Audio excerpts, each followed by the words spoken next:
Mungkin kalian sudah melihat video anggota DPR RI fraksi Demokrat Anita Jakobaga mengkritik naturalisasi timnas sepak bola Indonesia.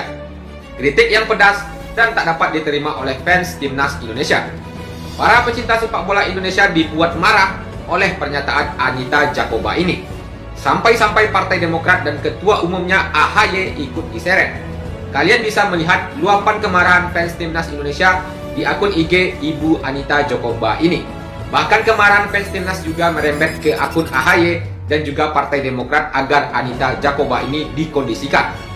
Kritik Anita Jakoba ini ia sampaikan pada saat rapat pembahasan naturalisasi Kevin Dix Senin sore 4 November 2024. Ia meminta naturalisasi Kevin Dix adalah yang terakhir. Katanya, Indonesia punya atlet berbakat, lalu kenapa mengandalkan atlet dari luar? Bahkan ia sampai bilang naturalisasi yang dilakukan belakangan ini sama sekali tidak berhasil membuat timnas Indonesia punya prestasi. Kita sama-sama tahu, Indonesia sangat berkembang sejak naturalisasi difokuskan terhadap pemain yang benar-benar punya darah keturunan. Bahkan tidak asal pilih, pemain timnas Indonesia saat ini adalah mereka dengan kemampuan yang bisa disebut pemain grade yang bagus. Hasilnya, dengan naturalisasi saat ini, timnas Indonesia bisa tembus ke berbagai kompetisi internasional. Mulai dari Piala Asia, dan yang terbaru masuk ke putaran ketiga kualifikasi Piala Dunia Zona Asia yang saat ini masih berlangsung. Mungkin Anita Jakoba ini pikirnya keberhasilan itu adalah meraih trofi atau medali. Atau mungkin dia pikir Indonesia gagal di Piala Asia kemarin dan tidak sampai final dan juara, itu adalah sebuah ketidakberhasilan. Ini yang namanya kurang referensi dan literasi. Sepak bola tidak sesimpel itu. Sudah lama kita tak dapat masuk Piala Asia, tapi kemarin bisa masuk melalui jalur kualifikasi. Nah, ini sudah bisa dikatakan suatu keberhasilan tanpa perlu menjadi juara. Kemudian, dulu kita tidak pernah bisa tembus ke putaran ketiga kualifikasi Piala Dunia.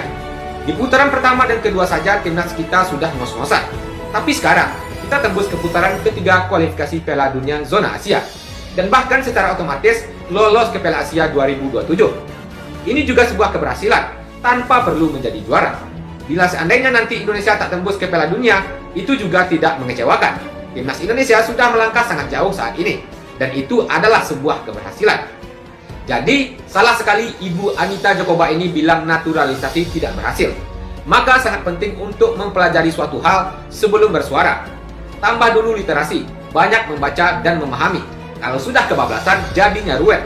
Akibatnya, efeknya kemana-mana. Ini lagi muncul lagi orang-orang yang bermasalahin soal naturalisasi. Apaan sih? Bisa nggak sih kita nggak usah musingin hal-hal kayak gini? Kemarin tuh siapa tuh dari host YouTube tuh siapa namanya tuh, dia bilang Garuda Bule tuh. Siapa namanya? Aduh lupa gue, bodoh amat lah, gue gak peduli juga sama dia. Sekarang siapa namanya? Komisi 9 DPR RI, Anita Jakobaga. Saya berharap ini yang terakhir, kita tidak miskin atlet. Siapa yang bilang Indonesia miskin atlet? Gak ada. Lagian apa masalahnya sama naturalisasi? Mereka gak ngelanggar hak siapapun, mereka gak ngelanggar juga patriotisme. Ini cuma masalah kualifikasi, kualitas, skill yang dibutuhin sama timnas. Udah itu aja. Soal persaingan, mereka gak nutup persaingan apapun. Keturunan Indonesia asli juga tetap bisa bersaing untuk masuk ke timnas. Yang penting mereka punya kualifikasi itu. Di sana ada Yakob, ada Yance, ada Marcelino, ada siapa lagi? Ada Rizky Ridho dan lain sebagainya. Banyak juga kok. Mereka dipanggil karena mereka punya kualifikasi. Udah itu aja. Ibu juga bilang mereka orang luar. Jangan bilang orang luar, Bu. Mereka punya darah keturunan Indonesia juga. Saya nggak setuju sama ya pernyataan ibu bilang orang luar. Di dalam tubuhnya mereka tuh ngalir juga darahnya Indonesia. Orang luarnya di mana? Lagian mereka masuk ke timnas juga membawa hal positif kok. Dengan pengalaman-pengalamannya mereka di Eropa, itu menjadi hal yang positif juga untuk pemain timnas yang lain, yang khususnya nggak pernah main di Eropa. Gua udah seneng Kevin Dix nanti tanggal 7 disumpah. Masih juga permasalahan soal naturalisasi. Apaan sih? Pernyataannya ibu ini hanya akan mengganggu konsentrasinya mereka kalau misalkan sampai ke telinganya mereka. Bu, kita besok tuh punya match penting tanggal 15 itu lawan Jepang. Itu bukan gampang lawan Jepang tuh. Susah. Imbang aja susah kita besok. Tambah lagi ibu kasih pernyataan seperti ini. Kalau misalkan sampai ke telinganya mereka nanti, itu juga bisa ganggu konsentrasinya mereka, Bu. Udahlah, dukung aja ngapa sih? Sewot amat. Bu Anita blunder guys, blunder. Padahal kemarin kan kita apresiasi betul ya kritik beliau terhadap Pak Nadiem Makarim tuh soal pendidikan. Waduh, kita apresiasi betul ya. Beliau sangat paham terhadap perasaan guru-guru honorer. Tapi ternyata soal naturalisasi, Bu Anita gagal paham, teman-teman, gagal paham. Kenapa saya sebut gagal paham? Yang pertama, beliau menyebutkan tentang bahwa pemain-pemain naturalisasi itu beliau sebut dengan atlet luar atau pemain luar.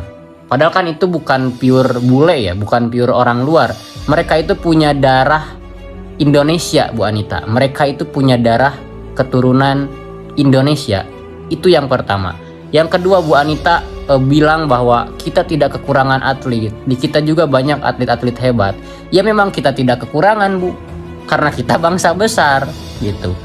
Satu provinsi di kita aja nih ya, Jawa Barat aja, saya kan orang Jawa Barat, itu kayaknya berapa negara tuh di Eropa. Jadi luas Jawa Barat itu sama dengan berapa negara di Eropa. Kita itu bangsa besar, pasti tidak kekurangan atlet karena rakyat kita pun banyak, Bu. Tapi gimana kualitas atlet kita, gimana kualitas pemain kita, itu kan yang mesti kita lihat gitu. Jadi ayolah, kalau soal kualitas, Bu Anita, mesti diakui kualitas atlet lokal kita masih jauh tertinggal dari kualitas atlet atau pemain diaspora, Bu. Kalau Ibu merasa atlet lokal kita cukup baik, Ibu nggak tahu mungkin ya di Tarkam tuh ada kaki melayang tuh. Juga kalau misalkan di level timnas nih ya, ketika dihuni oleh para pemain lokal, kenapa prestasi timnas kita ketika dihuni oleh para pemain lokal masih di situ-situ aja? Ketemu Arab, ketemu Bahrain. Jadi mesti diakui, Bu, bahwa kualitas timnas kita hari ini lagi bagus-bagusnya, Bu. Jadi ayolah kita support habis-habisan ya. Masyarakat support, pemerintah support, pengamat sepak bola juga support, semuanya. Atlet-atlet kita ini lagi butuh dukungan nih di ronde 3 kualifikasi Piala Dunia. Jangan ada lagi dinamika semacam ini. Jadi untuk Bu Anita, saya respect terhadap pengetahuan Bu Anita tentang pendidikan dan dinamika guru honorer. Tapi kalau soal sepak bola dan naturalisasi, ya kita belajar lagi lah ya, Bu. Selamat pagi teman-teman. Dalam menghadapi Jepang tanggal 15 besok, kita kayaknya nggak sabar pengen cepat lihat. Dan yang lebih bersemangat lagi, Martin Paes sudah datang duluan ke Jakarta. Betapa dia sangat menantikannya kehadiran ketika membela tanah air. Ini luar biasa, seorang Martin Paes dan para naturalisasi yang lainnya juga sama, punya kegembiraan tersendiri ketika dipanggil untuk membela timnas Indonesia.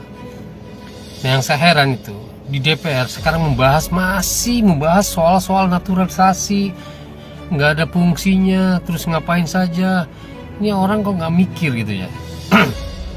Prestasi sudah ada, pembinaan sudah bagus dari mulai 17, 20, 23 semua naik levelnya. Kok nggak mikir gitu bahwa kita memang harus membina para lokal, tentu. Tapi tidak secepat itu, perlu proses.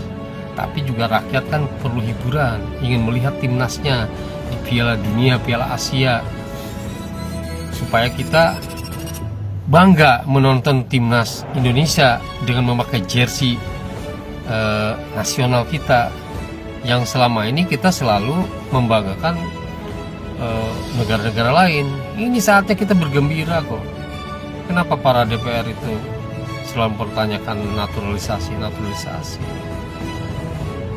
Kalau kita lihat ke belakang, apa sih yang sudah dilakukan PSSI sebelum-sebelumnya? Nggak ada. Hanya banyak menyakiti kadang kalau nonton. Kalah lagi. Kadang udah diunggulkan bagus, kalah lagi. Ini kan bukan soal kalah-kalahnya, tapi ada progres. Nah, sekarang itu punya progres bagus, ada harapan kita. Bahkan kita menontonnya senang di kepemimpinan Pak Erick Thohir ini. Belum ada loh ketua PSSI yang sebaik Pak Erick Thohir hari ini. Ini momen kita.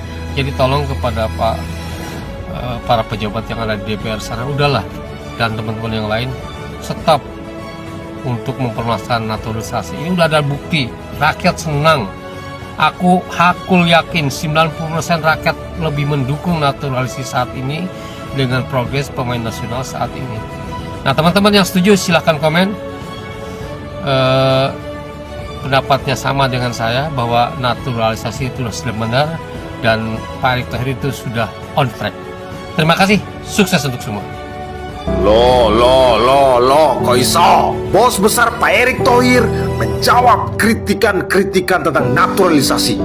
Mamam tuh, tegas Pak Erick menjawab, lu nggak usah nanyain soal merah putih mereka, lu nggak usah nanyain lagi soal rasa nasionalisme mereka. Setuju Pak, setuju pakai banget, setuju banget sama pernyataannya Pak Erick. Lu denger tuh, untuk orang-orang yang sering kritik naturalisasi, El kritik. Lebih tegas lagi Pak Erick bilang, proses naturalisasi kita itu adalah dengan cara-cara yang terhormat. Dan bahkan beberapa negara besar, Belanda, terus mana lagi Spanyol, terus mana lagi, habis itu Prancis yang paling banyak tuh. Lu lihat tuh naturalisasi mereka tuh gimana. Gak ada warga negara mereka tuh yang protes soal naturalisasi. Karena apa? Kalau misalkan juara, yang dapat itu negara mereka sendiri, yang dapat kehormatan itu negaranya sendiri, bukan para pemain-pemain itu. Udah dukung aja ngapa sih? Protes mulu lu sama naturalisasi, Dan untuk lu, siapapun yang sering ngeritik soal naturalisasi, udahlah lu dukung aja ngapa sih? Besok itu kita punya match penting lawan Jepang dan juga lawan Arab Saudi. Ngerti kagak lu? Ngerti kagak? Enak, oke toh. Bravo timnas.